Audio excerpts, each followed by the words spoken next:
나만의 비밀 장소.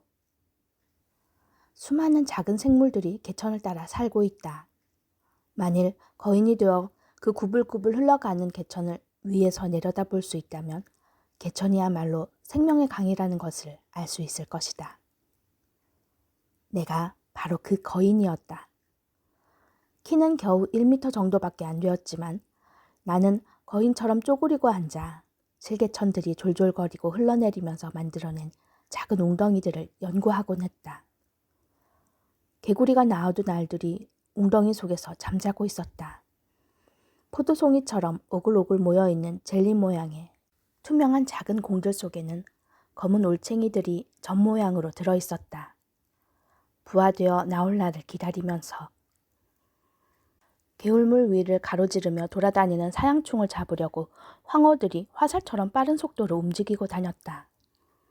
사양충을 잡아서 손에 올려놓고 냄새를 맡아보면 진짜 진하면서 감미로운 냄새가 났다. 한 번은 오후 한나절을 사양충 잡는데 다 보낸 적도 있었다. 그래도 내 주머니 속에 들어있는 건 2~3마리 뿐이었다. 잡지가 쉽지 않았던 것이다. 나는 그놈들을 할머니한테 보여드렸다. 할머니가 감미로운 냄새를 좋아하시는 건 진작부터 알고 있었다. 비누를 만들 때면 언제나 그 속에다 인동덩굴꽃을 섞곤 하셨으니까. 할머니는 사양충을 보자 내가 예상했던 것보다 훨씬 더 좋아하셨다. 할머니는 이렇게 감미로운 냄새는 한 번도 맡아본 적이 없다. 이런 멋진 벌레가 있는 걸 왜 지금까지 모르고 있었는지 알 수 없다고 하셨다. 그날 저녁 식탁에서 할머니는 내가 채 입을 열기도 전에 그런 냄새는 정말이지 생전 처음 맡아봤다고 하시면서 할아버지에게 그 벌레 이야기를 하셨다. 할아버지는 그 이야기를 듣고 깜짝 놀란 얼굴을 하셨다. 나는 할아버지에게도 사양충 냄새를 맡아보시게 해드렸다. 그러자 할아버지는 70여 년을 살았지만 그런 냄새는 한 번도 맡아본 적이 없노라고 하셨다. 할머니가 나에게 잘했다고 칭찬해 주셨다. 뭔가 좋은 일이 생기거나 좋은 것을 손에 넣으면 무엇보다 먼저 이웃과 함께 나누도록 해야 한다. 그렇게 하다 보면 말로는 갈 수 없는 곳까지도 그 좋은 것이 퍼지게 된다. 그것이 좋은 일이라고 하시면서. 개울에서 물을 튀기며 다니는 바람에 옷이 젖었지만 할머니는 거기에 대해서는 한마디도 하지 않으셨다. 체로키는 아이들이 숲에서 한 일을 가지고 꾸짖는 법이 절대 없다. 가끔 난 개울 저 위쪽까지 올라가 보곤 했다. 맑은 개울물을 건너기도 하고 흐르는 물 속에 가지 끝이 잠길 정도로 축 늘어진 버드나무 잎사귀들이 만들어낸 초록 커튼 사이로 몸을 구부린 채 지나가기도 하면서 개울 양쪽에는 물가에서 자라는 양치식물들이 작은 우산거미들에게 집 지을 장소를 제공하고 있었다. 이 작은 친구들은 양치식물의 줄기에다 가늘티 가는 거미줄의 한쪽 끝을 묶고는 공중으로 풀쩍 뛰어오른다. 좀 떨어진 곳에 있는 양치식물 잎사귀에다 거미줄을 연결하려는 것이다. 그렇게 해서 성공하면 거미는 줄을 잎사귀에다 묶고 난 다음 다시 아까의 그 잎사귀 쪽으로 되돌아간다. 앞뒤로 폴짝폴짝. 이렇게 해서 진주처럼 빛나는 우산살 모양의 거미집이 개울 위에 펼쳐지게 되는 것이다. 이놈들은 덩치는 작아도 의지는 보통 굳센 친구들이 아니었다. 물에 빠지기라도 할라치면 잽싸게 기어나와 악착같이 높은 곳으로 기어올랐다. 한시 바삐 물 밖으로 나가야 황어들이 채가지 못할 테니 말이다. 나는 실개울 한가운데에 쪼그리고 앉아서 작은 거미 한 마리가 자기 거미줄을 양쪽으로 연결하려고 애쓰는 것을 지켜보고 있었다. 그놈은 그 개울을 통틀어 다른 어디에서보다 더 넓은 거미집을 가지려고 작정했는지 개울이 가장 넓게 벌어진 곳을 택했다. 거미줄 한쪽 끝을 양치식물에 묶고 난 거미는 공중으로 펄쩍 뛰어올랐다. 하지만 반대편 잎사귀에 닿기도 전에 그만 물 위로 떨어지고 말았다. 잠깐 물에 쓸려가던 그놈은 필사적으로 물살을 헤치고 나와 개울가로 기어 올라갔다. 처음에 양치식물이 있는 곳으로 돌아온 거미는 다시 한번 공중으로 뛰어올랐다. 그놈은 3번을 실패하고 나서 처음 위치로 다시 돌아오더니 막무가내로 뛰던 걸 중단했다. 대신 그놈은 잎사귀 끝쪽으로 걸어가 아래를 내려다보며 엎드렸다. 물을 연구라도 하는 것처럼 턱 밑에다 앞발을 포개고 말이다. 나는 그놈이 포기할 것이라고 생각했다. 아니, 사실 포기하고 싶은 건 내 쪽이었다. 실개울에 쪼그리고 앉아서 들여다보느라 물에 닿은 내 엉덩이가 얼얼한 판이었으니 말이다. 하지만 그놈은 그 자리에 꼼짝 않고 엎드린 채 생각하고 연구하고 있었다. 잠시 후 좋은 생각이 떠오른 것일까? 그놈은 양치식물 잎사귀 위에서 아래 위로 폴짝거리며 뛰기 시작했다. 폴짝폴짝. 그러자 양치식물의 잎사귀가 아래 위로 흔들리기 시작했다. 놈은 그 동작을 계속했다. 놈이 위로 뛰어오르면 잎사귀는 아래로 내려가고 놈이 아래로 떨어질 때쯤이면 잎사귀가 위로 올라왔다. 그러더니 갑자기 잎사귀가 가장 높이 올라온 순간 거미는 맞은편 잎사귀를 향해 펄쩍 뛰었다. 어느새 거미줄이 우산살처럼 쫙 펼쳐졌다. 드디어 해낸 것이다. 건너뛰는데 성공한 놈은 자랑스러운 마음에 시동이라도 걸린 것처럼 이쪽 저쪽으로 풀쩍풀쩍 뛰어다녔다. 그러다가 거의 떨어질 뻔하기도 했지만 어쨌든 이렇게 해서 놈의 진주 거미집은 지금까지 내가 본 중에서 가장 넓은 거미집이 되었다. 개울을 따라 골짜기 위쪽으로 올라갈수록 개울에 대해 더 많은 것들을 알게 되었다. 버드나무에 둥지를 트는 디프제비들은 처음에는 내가 가까이 다가가면 시끄럽게 짹짹거리기만 하더니 나하고 친해지고 나서는 내가 가까이 가면 머리를 둥지에서 내민 채 뭐라고 제잘거리며 말을 걸곤 했다. 개울가 여기저기서 울어대던 개구리들도 처음에는 내가 가까이 가면 울음을 뚝 그치곤 했다. 개구리들은 사람이 걸어오면 땅이 흔들리는 걸 느끼기 때문에 그런다고 할아버지가 설명해 주셨다.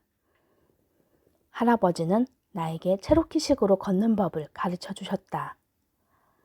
발꿈치를 땅에 대지 않고 발끝만으로 모카신을 땅에 끌듯이 하면서 걷는 것이다. 내가 이 걸음걸이를 익히고 나자 옆을 지나가도 개구리들은 우는 것을 그치지 않았다. 나만의 비밀 장소를 찾아낸 것도 개울을 따라 올라가던 중이었다. 그곳은 약간 산허리 쪽으로 올라선 곳에 있었다. 그곳은 월계수로 빙 둘러싸인 채 늙은 미국 풍나무 한 그루가 굽어보고 있는 그다지 넓지 않은 풀밭 둔덕이었다. 그곳을 본 순간 나는 그곳을 나만의 비밀 장소로 삼기로 작정했다. 그 뒤로 나는 심심하면 그곳에 들르곤 했다. 모두가 나를 따라다녔는데 그 개도 그곳을 좋아했다. 우리는 미국 풍나무 아래에 앉아서 가만히 귀를 기울이거나 주변을 구경하곤 했다. 그 비밀 장소에 오면 모두는 절대 소리를 내지 않았다. 그 개도 그곳이 비밀 장소라는 것을 알고 있었던 것이다. 어느 늦은 오후 나와 모두가 미국 풍나무를 등지고 앉아있노라니 뭔가 펄럭거리며 지나가는 것이 눈에 들어왔다. 할머니였다. 할머니는 우리가 앉은 곳에서 그다지 멀지 않은 곳을 지나가고 계셨다. 하지만 내가 보기에 할머니가 내 비밀 장소를 눈치챈 것 같지는 않았다. 그랬더라면 나에게 말을 걸었을 것이다. 할머니는 나뭇잎 사이를 지나는 바람보다도 더 조용하게 움직일 수 있었다. 일어나서 할머니 뒤를 따라갔다. 할머니는 뿌리를 모으고 계시던 중이었다. 나는 할머니를 따라잡아 뿌리 캐는 일을 도와드렸다. 통나무 위에 걸터 앉아 뿌리들을 골라낼 때였다. 비밀을 지키기에는 내 나이가 너무 어렸다. 결국 나는 할머니에게 내 비밀 장소에 대해 말하고 말았다. 그런데 할머니는 조금도 놀라지 않으셨다. 그 때문에 놀란 건 오히려 내 쪽이었다. 할머니는 체로키라면 누구나 자기만의 비밀 장소를 갖고 있다고 하셨다. 할머니 자신에게도 비밀 장소가 있으며 할아버지에게도 있다. 지금까지 한 번도 물어본 적은 없지만 할아버지의 비밀 장소는 산꼭대기 가는 길 어딘가에 있다는 걸 알고 있다. 할머니 자신이 보기에는 대부분의 사람들이 자기만의 비밀 장소를 갖고 있는 것 같지만 확실하지는 않다.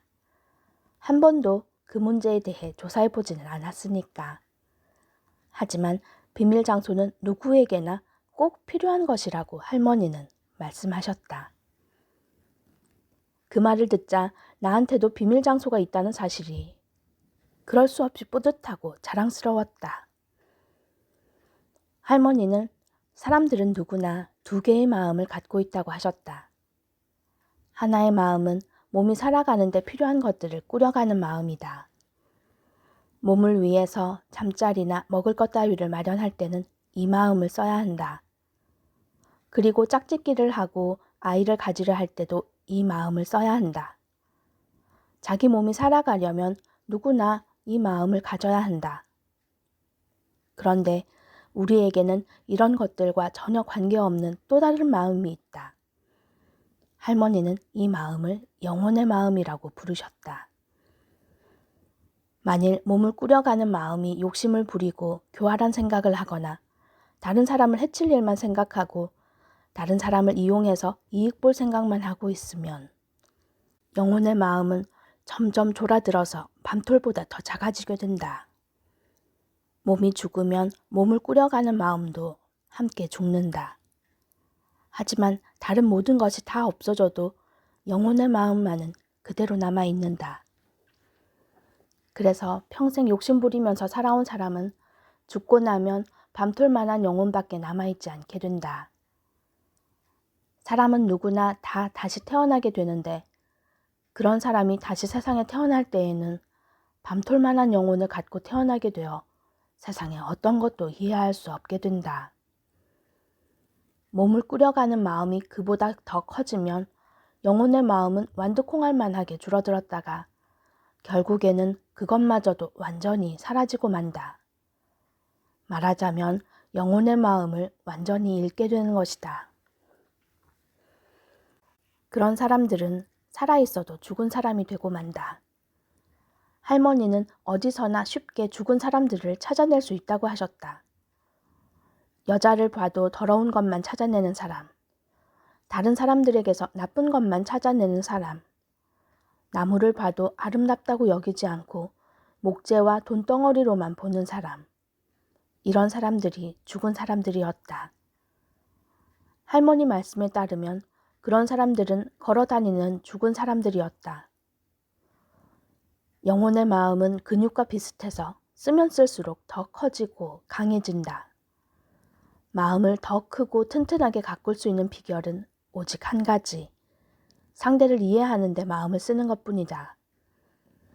게다가 몸을 꾸려가는 마음이 욕심 부리는 걸 그만두지 않으면 영혼의 마음으로 가는 문은 절대 열리지 않는다. 욕심을 부리지 않아야 비로소 이해라는 것을 할 수 있기 때문이다. 반대로 더 많이 이해하려고 노력하면 영혼의 마음도 더 커진다. 할머니는 이해와 사랑은 당연히 같은 것이라고 하셨다. 이해하지도 못하면서 사랑하는 체하며 억지를 부려대는 사람들이 있긴 하지만 그런 사랑은 진정한 사랑이 아니라고 하시면서 그 말을 듣고 나는 모든 사람을 잘 이해하기로 마음먹었다. 밤톨만한 영혼을 갖고 싶지는 않았기 때문이다. 영혼의 마음이 자꾸자꾸 커지고 튼튼해지면 결국에는 지나온 모든 전생의 삶들이 보이고 더 이상 육신의 죽음을 겪지 않는 단계에 도달하게 된다고 할머니는 말씀하셨다. 할머니는 내 비밀 장소에서 그런 생명의 순환이 어떻게 이루어지는지 지켜볼 수 있을 것이라고 하셨다. 모든 것이 새롭게 탄생하는 봄이 되면 설사 그것이 그냥 생각일 뿐이라 해도 무엇인가가 태어날 때는 항상 그렇듯이 흔들림과 소란이 일어난다. 영혼이 다시 한번 물질적인 형태를 갖추려고 발버둥치기 때문이다. 그래서 봄에 부는 매서운 바람은 아기가 피와 고통 속에서 태어나는 것처럼 탄생을 위한 시련이다. 그러고 나면 생명을 한껏 꽃피우는 여름이 온다.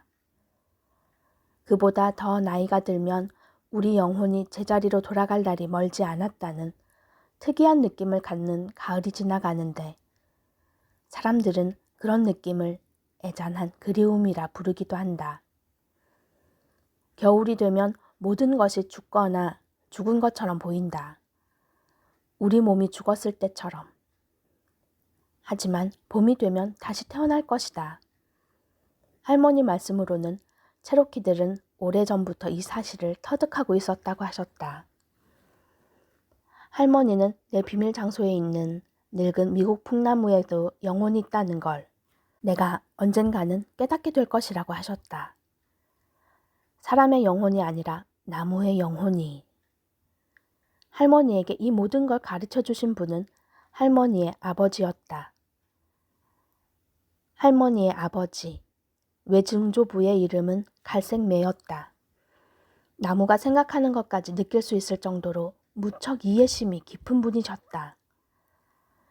한 번은 할머니가 아직 어린 여자아이였을 때 외증조부는 집 근처 산에 있는 흰참 나무들이 하나같이 겁을 먹고 들떠 있어 걱정이라고 하셨다. 외증조부는 참나무들 사이를 걸어 다니면서 산 위에서 많은 시간을 보냈다. 그 나무들은 멋있게 생기고 키도 큰 데다 줄기도 곧게 뻗어 있었다. 그 나무들은 이기적이지도 않았다. 산짐승들의 먹이가 되는 온나무와 감나무, 히커리나무와 밤나무들과 함께 자라고 있었던 것이다. 이기적이지 않았기 때문에 그 나무들은 크고 강한 영혼을 갖고 있었다. 흰 참나무들의 불안이 커져가자 증조부는 이제 밤 동안에도 나무들 사이를 걸어다니곤 하셨다. 뭔가 잘못되어 가고 있는 것을 아셨기 때문이다. 그러던 어느 이른 아침, 해가 산등성이 위로 막 고개를 내밀고 있을 때 외증조부는 벌목꾼들이 나무들 사이를 돌아다니는 모습을 보았다. 그 사람들은 흰 참나무마다 표시를 하고 다녔다. 몽땅 잘라낼 작정을 한 것 같았다. 그들이 떠나자 외증조부 말씀으로는 참나무들이 울기 시작했다고 한다. 외증조부는 잠도 자지 않고 벌목꾼들이 하는 짓을 지켜보았다. 그 사람들은 산꼭대기까지 수레가 다닐 길을 닦기 시작했다. 외증조부가 체로키들에게 그 이야기를 하자 모두 흰 참나무들을 구하기로 의견을 모았다. 그래서 밤이 되어 벌목꾼들이 개척촌으로 되돌아가고 나면 이번에는 체로키들이 나와 길 여기저기를 파헤치고 길을 가로지르는 깊은 도랑을 팠다. 여자와 아이들까지도 그 일을 도왔다. 다음 날 아침에 다시 돌아온 벌목꾼들은 온종일 시간을 들여 파헤쳐진 길을 고쳤다. 그러다 밤이 되면 다시 체로키들이 길을 파헤쳤고 사흘이 지났을 때 벌목꾼들은 길에다 총든 보초를 세웠다. 하지만 산꼭대기까지의 그 긴 길 전체에 모조리 보초를 세울 수는 없었다. 체로키들은 보초가 없는 곳을 골라 도랑을 파는 일을 계속했다. 그건 무척이나 힘든 투쟁이었다. 모두들 녹초가 될 만큼 지쳐갔다. 그러던 어느 날 벌목꾼들이 길을 고치고 있을 때 커다란 흰 참나무 한 그루가 마차 위로 넘어졌다. 노새 2마리가 깔려 죽고 마차는 박살이 났다. 할머니 말로는 튼튼하고 잘 뻗은 나무여서 넘어질 이유가 하나도 없었는데 그렇게 넘어졌다고 한다. 드디어 벌목꾼들은 길 닦기를 포기했다. 곧이어 봄비가 내리는 우기가 시작되었고 그 후 그들은 2번 다시 돌아오지 않았다. 보름달이 꽉 찼을 때 체로키들은 흰 참나무 숲에서 잔치를 벌였다. 둥글고 노란 달림 아래서 모두들 춤을 추었다. 그랬더니 흰 참나무들도 가지를 서로 스치거나 가지로 체로키들을 건드리면서 함께 춤추고 노래 불렀다. 또 다른 나무들을 구하기 위해 자기 목숨을 내던진 그 참나무를 애도하는 노래도 불렀다. 그 느낌이 워낙 강해서 할머니는 공중으로 붕 떠오르는 듯한 착각마저 들었다고 하셨다. 작은 나무야, 이런 이야기는 절대 하면 안 된다. 백인들의 세상에서 그런 이야기를 해봤자 아무 쓸모도 없으니까 말이다. 하지만 넌 반드시 이 이야기를 알아둬야 해. 그 때문에 내가 너한테 얘기해 주는 거란다. 그제서야 난 영혼이 빠져나간 마른 통나무만을 땔감으로 쓰는 이유를 알았다. 또 그때서야 비로소 숲과 산에도 생명이 있음을 알았다. 너의 외증조부는 그렇게 이해심이 많은 사람이어서 그렇게 강하셨을 거야. 다음번 생에서도 그렇게 이해심이 많으실 거고 나도 그렇게 강해졌으면 좋겠구나. 그러면 네 외증조부를 이해할 수 있을 것이고 서로의 영혼을 이해할 수 있을 터이니. 할머니는 이렇게 말씀하셨다. 또 할머니는 할아버지 자신은 느끼지 못하지만 할아버지가 이해의 경지에 점점 가까워지고 있다는 이야기도 하셨다. 두 분은 서로의 영혼을 이해하기 때문에 항상 함께 할 거라고 하시면서 나는 할머니에게 나도 그런 경지에 이르면 뒤에 혼자 남지 않아도 되는지 물어보았다. 할머니가 내 손을 잡으셨다. 할머니가 내 질문에 대답하는 것은 산길을 한참 걸어 내려오고 나서였다. 항상 이해하도록 노력하라는 말이었다. 그렇게 하면 나도 그곳에 닿을 수 있을 것이며 할머니보다 앞설 수도 있다고 하시면서 말이다. 나는 앞서든 말든 그런 것에는 관심이 없었다. 다만 할아버지와 할머니를 따라잡을 수만 있다면 정말 좋겠다고 생각했다. 뒤에 혼자 남는 것은 정말 쓸쓸한 일이니까 말이다.